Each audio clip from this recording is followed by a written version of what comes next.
Bonjour et bienvenue à tous dans ce podcast cvlibrairie.fr. Aujourd'hui, je vais décrypter un CV original avec vous pour vous montrer un peu les rouages de la conception de ce type de document graphique. Je rappelle avant tout que ce type de CV n'est pas forcément un modèle à suivre. En effet, mis à part dans quelques cas particuliers, un CV extravagant ne sera pas un atout dans votre recherche d'emploi. Les qualités d'un CV graphique sont avant tout la clarté et la lisibilité. Si je fais cette vidéo, c'est avant tout pour vous montrer quelques trucs, parce que ces CV extravagants permettent de montrer quelques notions qui pourront, elles, vous aider dans la conception de votre propre CV. Ça ne veut pas dire que pour postuler à chaque emploi, vous devez effectuer un CV extravagant, ça ne serait pas une très bonne idée. Toutefois, si vous avez besoin de plus d'infos sur les CV graphiques, je vous invite à lire les articles que j'ai écrits sur le sujet ou vous rendre directement sur le site cvlibrairie.fr. Le lien est dans la description. Et on va attaquer tout de suite par ce premier CV décrypté. Et pour cette première édition, j'ai décidé de m'attaquer à mon propre CV. Ce CV qui m'a ouvert quelques portes ces dernières années, puisque en tant que graphiste illustrateur, je devais montrer mes capacités dès la candidature et marquer un grand coup. C'est pourquoi j'ai décidé de faire ce CV qui est très représentatif de ma personnalité en fait. J'ai décidé moi-même de changer la photo pour y apporter cet autoportrait un peu suffisant et légèrement arrogant. Qui était en fait le ton que je voulais donner et qui était censé montrer mes capacités en dessin pur ainsi que mes compétences en tant que metteur en page. Si j'ai décidé de vous présenter ce CV, c'est aussi parce il en jette beaucoup comme ça quand on le voit, il fait son petit effet, mais il est en fait très simple à réaliser. Il repose sur des principes vraiment extrêmement simples. Et là, on se rapproche justement de ce qu'on recherche dans un CV graphique, à savoir justement la simplicité et la lisibilité. Il repose avant tout sur donc cette image frappante et cette police très élégante, une police que j'aime beaucoup, qui s'appelle Champagne et Limousine, qui a été créée par Lauren Thompson. Je vais vous mettre le lien vers son site aussi dans la description. Je dois l'avoir ouvert ici. Il est là. Ça charge. Voilà, elle fait des polices vraiment très belles, très jolies, qui sont en plus gratuites pour un usage personnel, ce qui est notre cas ici, pour notre CV. Et je vous invite à visiter son site et à télécharger ces polices et à faire un don si vous le désirez, ou si vous désirez utiliser ces polices pour une utilisation commerciale, ce qui n'est pas notre cas ici. Donc j'ai utilisé cette police pour ce CV parce que je l'aime beaucoup, tout simplement. Je l'utilise vraiment énormément, elle est vraiment très élégante, elle passe bien, elle est résolument lisible. C'est vraiment quelque chose qui fonctionne très bien. Et j'ai choisi de vous présenter ce CV sous Word, même si à la base je l'ai créé sous le logiciel InDesign, parce que simplement c'est le logiciel qui est à mon sens le plus utilisé pour la création de CV. Et ça va me permettre de pouvoir vous montrer quelques petites astuces, parce que je pars du principe aussi que les gens qui utilisent InDesign savent se servir d'InDesign, de manière professionnelle j'entends, ce qui n'est pas forcément le cas de tous les utilisateurs de Word, qui parfois n'en connaissent que la surface. Bien, donc on va commencer tout de suite en regardant un peu de plus près notre CV. Comme vous pouvez le voir, en fait il repose uniquement sur une vraie ligne, qui est le titre ici, accompagné de cette petite barre que je n'arrive pas à sélectionner. Voilà, cette petite barre de décoration qui ancre ce titre sur sa ligne de base. J'utilise pour la police Champagne et Limousine en version SICK en 36 points. Cette barre est simplement insérée. Quand vous utilisez une insertion forme, vous avez la forme trait que vous pouvez insérer. et ensuite modifier à loisir le contour. Ici on a un contour noir, l'épaisseur, ainsi que les tirets. Ici nous avons des tirets en point rond. Vous voyez, vous avez toute une gamme de traits. Là j'avais utilisé les points ronds. On enlève tout ça. Donc vous avez ce titre, ensuite cette image qui est aussi simplement insérée et intégrée en habillage sous le texte.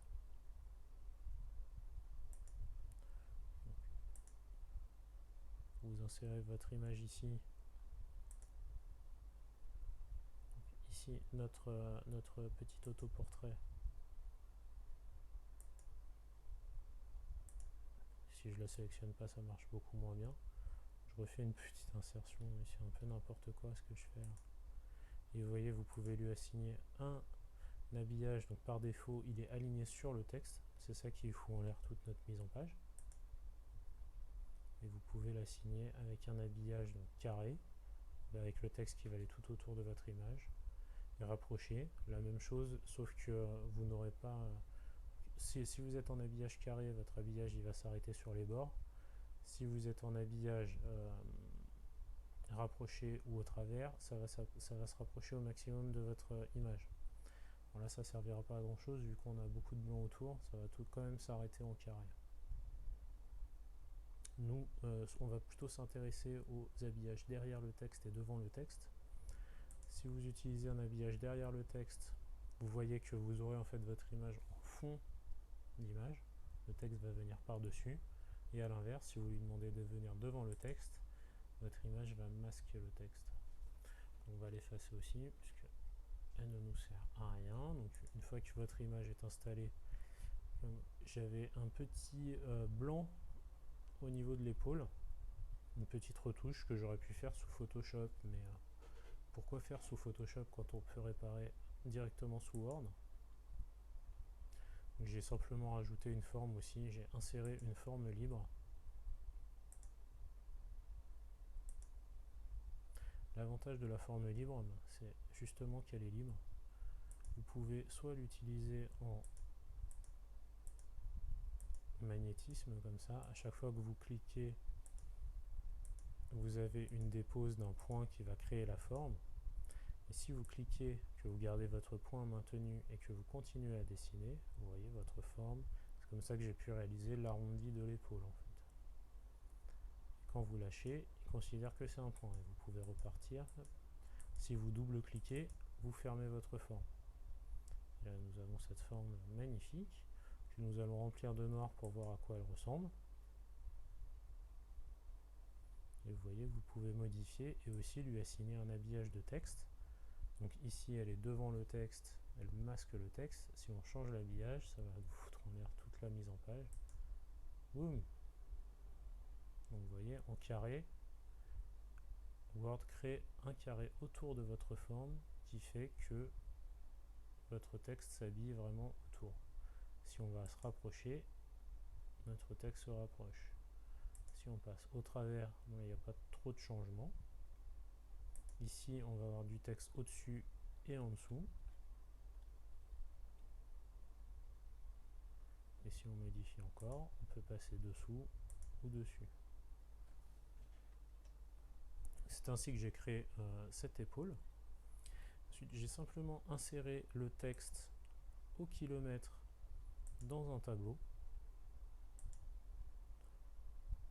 Un tableau basique pour lequel, grâce auquel j'ai simplement reproduit ma grille de mise en page, des colonnes comme dans un journal. Je vais, s'il veut bien me laisser, je vais rafficher les bordures de manière à ce qu'on puisse voir le tableau.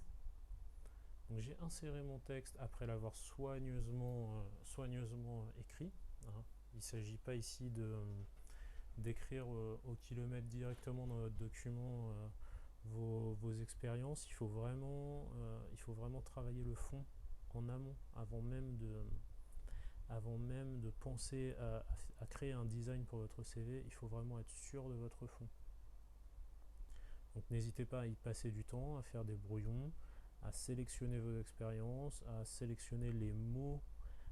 J'ai envie de parler de mots-clés, c'est un terme qui revient souvent aujourd'hui avec Internet, avec les blogs notamment, et avec tout ce qui est moteur de recherche. Mais c'est vraiment une notion qu'il faut assimiler. Votre recruteur, il va chercher des mots-clés.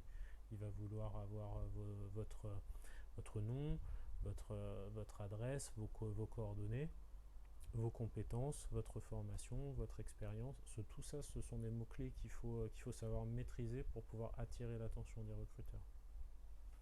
Donc une fois que vous avez bien travaillé votre texte, vous l'insérez directement dans votre tableau selon vos colonnes. Donc vous voyez que j'ai quand même un ordre déterminé qui n'est pas l'ordre classique. En général, on commence par son expérience professionnelle, on poursuit par sa formation, ses compétences si besoin, et ensuite on finit par tout ce qui est loisirs. Ici, c'est plutôt de l'associatif et du bénévolat puisque j'en ai fait pas mal. Pas dans le caritatif, malheureusement, mais plutôt dans les domaines artistiques et graphiques. Alors j'ai choisi de modifier cet ordre pour des raisons tout à fait personnelles. D'une part, puisque je voulais mettre en avant tout mes compétences avant les dates de mes expériences. Et comme vous le voyez, le fait d'avoir mis des colonnes m'a permis de mettre à même niveau mon expérience professionnelle et mes coordonnées, mes compétences. C'est-à-dire que ça me permet de ne pas hiérarchiser ces informations. Elles sont au même niveau, tout en étant rangées de manière à ce que l'expérience professionnelle ne soit pas lue en premier.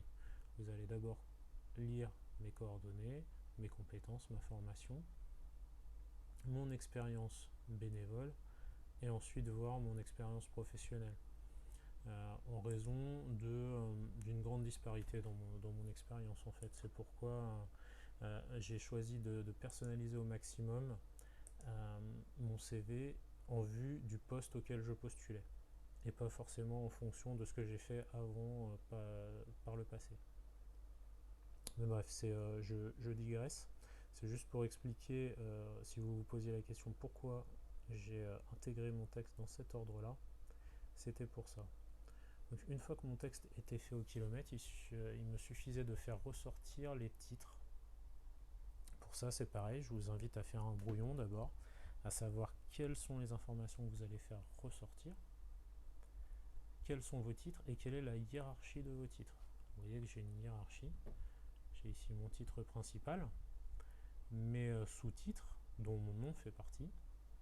Vous avez mon nom, les compétences, les formations. Si elles ne sont pas de la même couleur, elles utilisent la même police, dans la même graisse, avec la même dimension.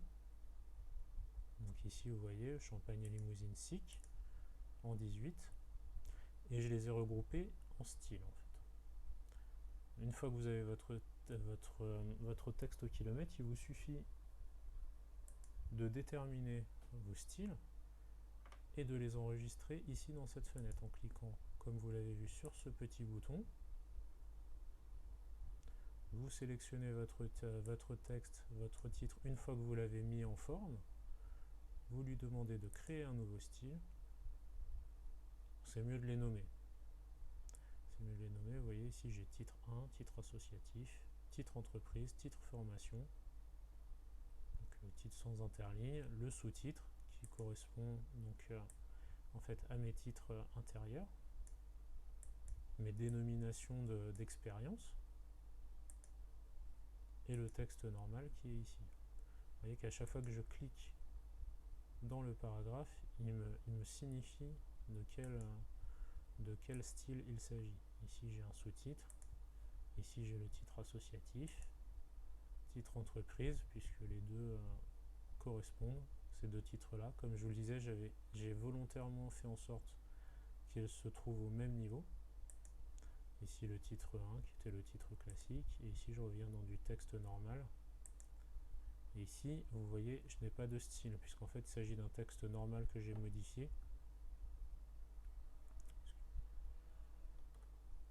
On va zoomer un petit peu. peu, puisque mon texte normal, tout simplement, j'ai choisi de le passer en gris à 80% dans mon style, et ici je l'ai passé en noir à 100%, afin simplement de le faire ressortir dans le CV, pour que le recruteur puisse, au premier contact, connaître mon adresse email et mon site internet, puisque c'est mon site internet d'illustrateur. Une fois que vous avez fait ça, vous avez terminé. Il vous suffit après de revoir l'habillage de texte à ce niveau-ci, puisqu'en général ça tombe rarement du premier coup au bon endroit. Il faut toujours revoir un peu, modifier. J'avais même rajouté une petite forme noire qui avait pour but de remettre le texte à sa place, comme vous pouvez le voir. Donc elle est en habillage par contre au travers, c'est-à-dire que le texte l'entoure complètement. Donc je l'avais masqué au milieu de la forme pour repousser le texte suffisamment pour que tout tienne en place.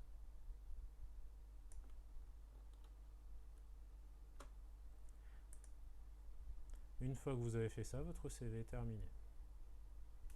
Alors l'inconvénient de ce type de CV, comme vous pouvez le voir, j'ai une grande image HD, plus des formes, ça va vous faire un CV qui va être extrêmement lourd. Quand je dis extrêmement lourd, je veux dire par rapport à un CV classique, un CV qui n'aura que du texte ou une toute petite photo. C'est le principal inconvénient. Maintenant, il faut savoir que ça reste un CV qui fait, comme vous pouvez le voir, 107 KO. 107 KO, c'est quand même, pour la taille d'un document, assez ridicule. Vous pourrez quand même l'envoyer par mail, vous pourrez faire des PDF qui seront tout à fait corrects, qui s'afficheront parfaitement bien. Vous pouvez en faire des formats images qui s'intégreront parfaitement dans vos sites internet. Mais vis-à-vis d'un autre CV qui ne comportera pas de grandes images, c'est extrêmement lourd. Donc c'est aussi à réfléchir dans votre stratégie d'élaboration de votre candidature. Et encore une fois, je ne recommande pas une candidature aussi extrême pour un CV classique. C'est vraiment dans un cas particulier qu'on utilise ce type de CV, mais c'est toujours intéressant de les décrypter, puisque on peut y récupérer des informations qui sont précieuses, comme l'utilisation des styles, qui est la base de tout metteur en page professionnel, et qui, si vous arrivez à les maîtriser, vous faciliteront grandement la vie. Je vous invite vraiment à farfouiller dans cette petite fenêtre de style, qui n'est pas la plus intuitive. Donc ça va sans doute vous demander un effort de pouvoir maîtriser cette compétence du logiciel Word.